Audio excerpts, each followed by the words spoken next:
Le canton de Vaud est en pleine campagne politique. Résultat, dans la rue, la droite comme la gauche a placardé ses affiches avec toutes sortes de slogans. Et là, personnellement, j'ai un petit souci, enfin, la rhétorique. Un petit souci. Ça fait de nombreuses années que les partis politiques nous servent des... Nous sommes tournés vers l'avenir. Nous nous engageons pour notre région.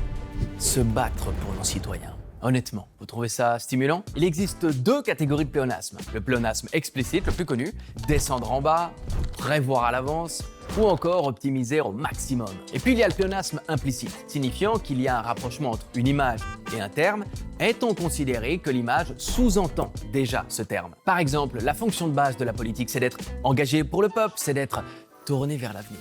Insister sur ce point dans un slogan en le placardant dans toute la ville comprend un risque, crée une communication sans effet de surprise, qui n'apporte rien et qui met l'accent au mauvais endroit. Et la politique n'est pas la seule à tomber dans le pléonasme implicite. Quand on entend que le client est au centre, c'est une répétition implicite car le fonctionnement de l'entreprise le sous-entend déjà. Un bon slogan, c'est réussir l'exploit de dire peu pour dire bien, c'est réussir l'exploit de prononcer un mini-discours en à peine quelques mots. Prenons l'exemple de l'entreprise Hornbach et de son slogan « Il y a toujours quelque chose à faire ». C'est un exemple intéressant en rhétorique.